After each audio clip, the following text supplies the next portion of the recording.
kami ada 5 partai pengusung paket jasa. Pertama PKB, suara PKB total seluruhnya 11.271.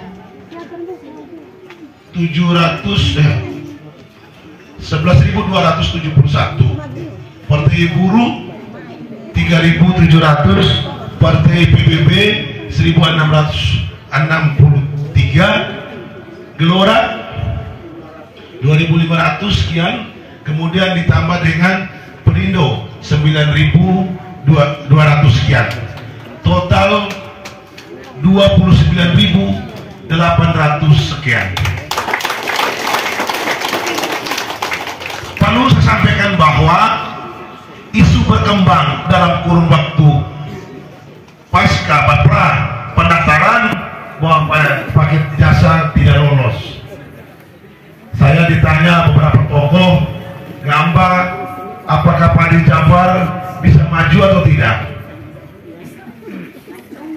Kita di tanggal 25 kita masih hanya cuma PKB, karena syarat sebagaimana yang dimasuk ke dalam peraturan perundang-undangan khusus regulasi terkait dengan pilkada bahwa 20% syarat kursi di DPR untuk bisa mengajukan calon. PKB 3 kursi, kami harus cari lagi 3 kursi.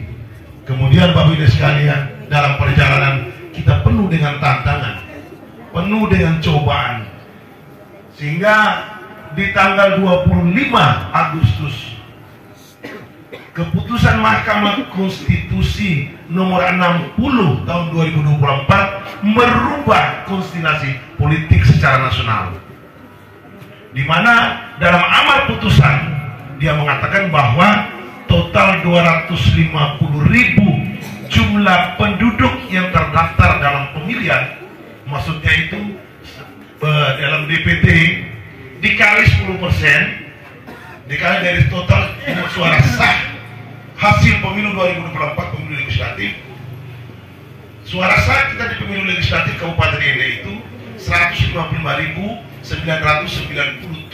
suara, dikali dengan 15%, jatuhnya 15.600. Sehingga pada ayat berikutnya amar putusan yang kedua mengatakan bahwa partai politik peserta pemilu 2024 yang tidak memiliki kursi di parlemen, dia punya hak untuk mengajukan calon bupati. Dia katakan bahwa partai politik dan atau gabungan partai politik yang tidak memenuhi persyaratan kursinya di DPR, dia punya hak untuk mengajukan calon gubernur, wakil gubernur, wali kota, wakil wali kota, dan bupati, wakil bupati. Tertuang di dalam keputusan MK nomor 60 tahun 2024. Sehingga di 26 PKB bersama partai non-SIP di Kabupaten Ende ini kami berkoalisi PKB, Hanura, Buruh, Gelora, PBB, dan Perindo. Jadi totalnya 29.000. Maka tanggal 29 Agustus ya, kami mendaftarkan di Komisi Pemilihan Umum Kabupaten Ende. Kemudian yang perlu saya sampaikan bahwa perjalanan belum berhenti, digoda terus, diganggu terus untuk menghalang-halangi paket jasa ini. Pak Yusri Nusani dalam kapasitas sebagai direktur utama perusahaan daerah, perusahaan air minum daerah, dihalangi oleh oknum-oknum tertentu berkaitan dengan proses pengunduran diri Pak Yusri Nusani. Nanti sebentar beliau juga mungkin bisa sampaikan itu. Itu pada saat kita sudah mendaftarkan itu. Kemudian dalam perjalanan prosesnya, birokrasinya, setelah kita mengajukan pertanyaan, mereka mengatakan bahwa surat pemberhentian Pak Yusri Nusani itu harus ditandatangani oleh Menteri Dalam Negeri, CQ, Menteri Dirjen Keuangan dan Pemerintahan Daerah. Ini yang menjadi lucu. Saya di jam 11 ditelepon oleh seorang yang mantan camat. Dia mengatakan kepada saya, Pak Kardi, tolong kami dibantu telepon salah anggota DPR RI untuk bisa akses ke Departemen Dalam Negeri supaya surat pemberhentian Pak Sani bisa secepatnya ditandatangani. Bapak Ibu hadirin saya hormati, ini sesungguhnya perlu saya sampaikan bahwa rakyat juga perlu tahu betapa sulitnya apa problem Pak Haji Jafar dalam konteks itu. Padahal dalam aturannya diatur dalam Permendagri nomor 18. Dia mengatakan bahwa kepala daerah dalam jabatannya, Pak Farid mana? Pak Farid Tumbak. Suruh masuk sini. Kepala daerah dalam kapasitasnya selaku komisaris utama perusahaan daerah. Di sini Pak, di sini Pak, di sini. Dia sebagai komisaris utama, bupati, gubernur, wali kota dalam kapasitasnya, dia mengangkat dan memberhentikan dirut PDAM, dirut itu, perusahaan daerah itu.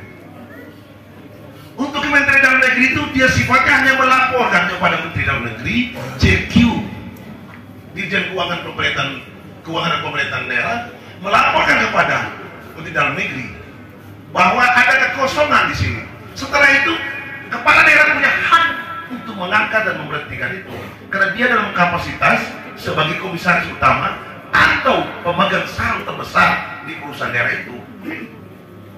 Terus saya diberitahu, kok apa urusannya dengan Menteri Dalam Negeri tentang pemberhentian seorang direktur utama perusahaan daerah? Acuan dari mana Anda mengatakan bahwa terjadi perdebatan saya dengan Pak mantan camat bahwa iya Pak, Menteri Dalam Negeri konyol pejabat kayak begini. Kalau tidak baca aturannya, jangan asal ngomong. Itu. Mari Pak Obama. Mari Pak, selamat sore Pak. Ini Mr. Obama, mantan Presiden Amerika.